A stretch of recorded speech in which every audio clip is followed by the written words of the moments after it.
আজকে ছিল 5 দিন, তার মানে আজকে ছিল এর শেষ দিন। অনেকে 3 দিনে জল দেয়, কেউ বা 5 দিনে, কেউ বা 9 দিনে, 7 দিনে। শরীরের দাগ বুঝে এই জলটা দেওয়া হয়। আমার যদি আরো 2 বা 3 দিন রাখা হতো তাহলে আমার জন্য ভালো হতো, কিন্তু যে আমার জন্য আমার মাও আটকে পড়েছিল, কারণ একসাথে যেহেতু শুরু হয়েছিল তার জন্য আমাদের একসাথেই জল দিতে হতো।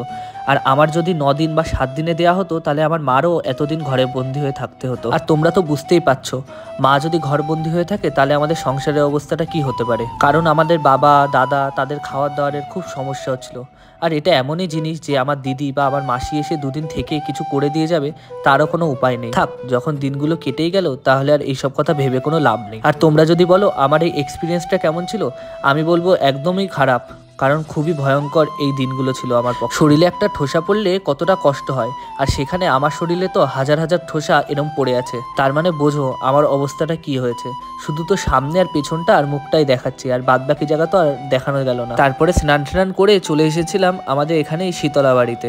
এই বাড়িতে মাকে ডাব আর মিছরি দিয়ে পুজো দিতে হবে, তাই এখানে সকাল সকালই পুজোটা সেরে নিয়েছি, কারণ এই পুজো না সারা অবধি আমরা কিছু খেতে পারবো না। দুপুর 12টার মধ্যে আমাদের স্নান করা, পুজো দেওয়া আর যা যা ছিল সব কাছাকাছি কমপ্লিট। আর আজকের নিয়মে কলমি শাক আর ফুলই মাছ, দুপুরবেলা এটা দিয়ে ভাত খেলাম।